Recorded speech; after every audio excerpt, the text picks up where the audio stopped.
Kyiv के पास Chechen के जवानों का जमावड़ा दिखा है। चेचन जवानों का जमावड़ा बिल्कुल यूक्रेन की राजधानी के पास टैंक और बख्तरबंद गाड़ियों के साथ दिखे।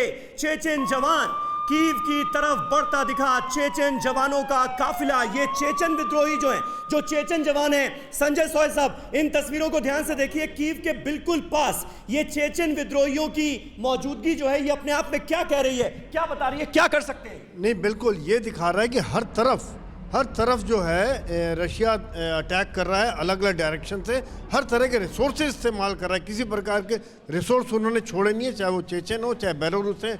मतलब साम दाम दंड भेद का मामला चल रहा है। बिल्कुल हर तरह का उन्होंने इस्तेमाल कर रहे हैं। और अभी आप देखें जिस प्रकार से उन्होंने बैलिस्टिक मिसाइल फायर किया है, पिन पॉइंट टारगेट अभी भी कर रहे हैं वो। मैं ये नहीं कहता हूँ कि सिविल टारगेट है। वो जो प्रोपेगेंडा आ रहा है वो यूक्रेन की तरफ से ज़्यादा आ रहा है कि जो सिविल बिल्डिंग डिस्ट्रॉय हो रही हैं, और क्योंकि वो मिलिट्री लॉसेज नहीं दिखा रहे हैं सिर्फ रशिया के टैंक जलते हुए और अपनी सिविल बिल्डिंग जलते हुए। बिल्कुल, अंकिता भी हमारे साथ है। अंकिता, कर्नल अनुराग इस पर कुछ बोलना चाह रहे हैं क्या?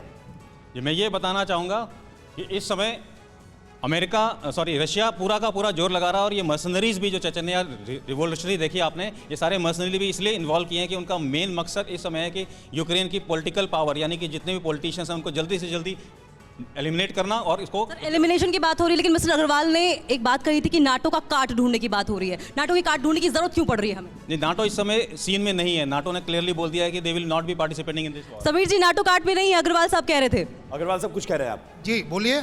चौथा पॉइंट ये था कि देखिए, आपका परिप्रेक्ष्य और कॉन्टेक्स्ट ये है कि अंतर्राष्ट्रीय रिएक्शन क्या है, कम है, और उसकी काट क्या है। चौथा प्रमाण अंतर्राष्ट्रीय रिएक्शन का कम होने का ये है कि अमेरिका के घोर दबाव के बावजूद सऊदी अरेबिया ने पेट्रोलियम प्रोडक्शन कम करने से इनकार कर दिया है। ध्यान रहे कि रशिया भी मेंबर है ओपेक प्लस। लेकिन सर, सऊदी अरेबिया यूक्रेन और रशिया के बीच में मध्यस्थता करने को तैयार है। वो तो कह रहे हैं हम फोन पे बात करवाने को तैयार है। देखिए, कोई भी मध्यस्थता हो, जो पुतिन साहब ने बोल दिया है क्लियर, हमारी ये 3 रेड लाइंस मान लोगे तब हम आगे बात करेंगे, अन्यथा हम बात नहीं करेंगे। ये तो दादागिरी है ना, दादागिरी भी तो है। नहीं है, ये आप लोग का नैरेटिव है। ये दादागिरी अमेरिका की है। तो नैरेटिव रशिया का कहां से सामने आएगा जब मीडिया पर लग जाएगी वहां पर पाबंदी? सर, आपका जवाब लेंगे, लेकिन इस वक्त बड़ी खबर की बात कर लें। इस वक्त बड़ी खबर आ रही है यूक्रेन से। रशिया से नहीं आ रही है। सायरन बज चुका है, ब्रेकिंग सायरन। देखिए, हमले में शुरू करेंगे, यहीं से शुरू। यूक्रेन में रूसी हमले में पेंटागन का बड़ा दावा है। सर लौट रहा है। रूस में एक हफ्ते में 500 से अधिक मिसाइलें दागी हैं। देखिए, खबर आ रही है यूक्रेन के खिलाफ रूस ने सभी तरह की मिसाइलें दागी हैं, हर तरह की मिसाइलें दागी गई हैं। यूक्रेन के ऊपर जो भी खतरनाक मिसाइलें हो सकती थी वो दागी गई हैं। पेंटागन की तरफ से ये बयान आया। सर, आप मीडिया से बहुत नाराज हैं, लेकिन मेरा एक सवाल सुनिए सर, प्रश्न तो सुन लीजिए sir. I understand that you want to say so many things, but you have to listen the question.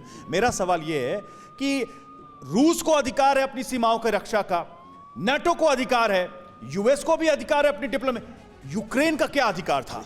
Ukraine का अधिकार था इस तरीके से बर्बाद हो जाना, लुट जाना, अपनी आजादी के लिए नहीं लड़ना। मैंने कभी ये नहीं कहा कि यूक्रेन का अधिकार नहीं है, समझ लीजिए। लेकिन सवाल ये है कि एक राजनीतिक लीडरशिप कि तू दूसरों में हाथ के में खेल करके अपने देश का सत्यानाश करेगा।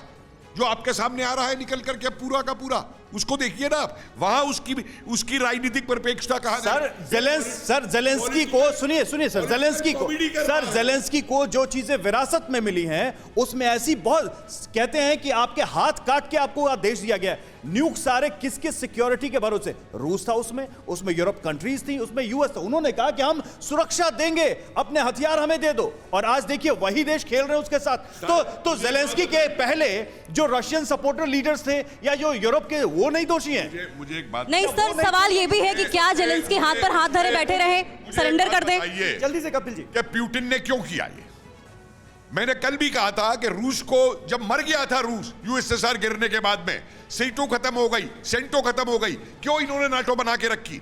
क्यों इन्होंने नाटो का एक्सपेंशन किया? आप एक देश को घेरेंगे, अगर पुतिन को किसी ने बनाया है तो अमेरिका ने बनाया है, अगर जिनपिंग को किसी ने बनाया है तो अमेरिका ने बनाया है, तालिबान किसी ने बनाया था तो अमेरिका ने बनाया। मुझे ये बताइए अग्रवाल साहब, अभी क्या हो रहा है? अभी जो बर्बादी का आलम इस वक्त यूक्रेन में नजर आ रहा है, उसको रोकने के लिए क्या कोई भी कुछ भी नहीं कर सकता? नाटो नो फ्लाई जोन क्यों नहीं घोषित करता? कर सकता है, क्यों नहीं कर रहा? देखिए, 13 फरवरी को ही अमेरिका के अंदर पुराने प्रेसिडेंशियल कैंडिडेट तुलसी गबार्ड ने बोल दिया था।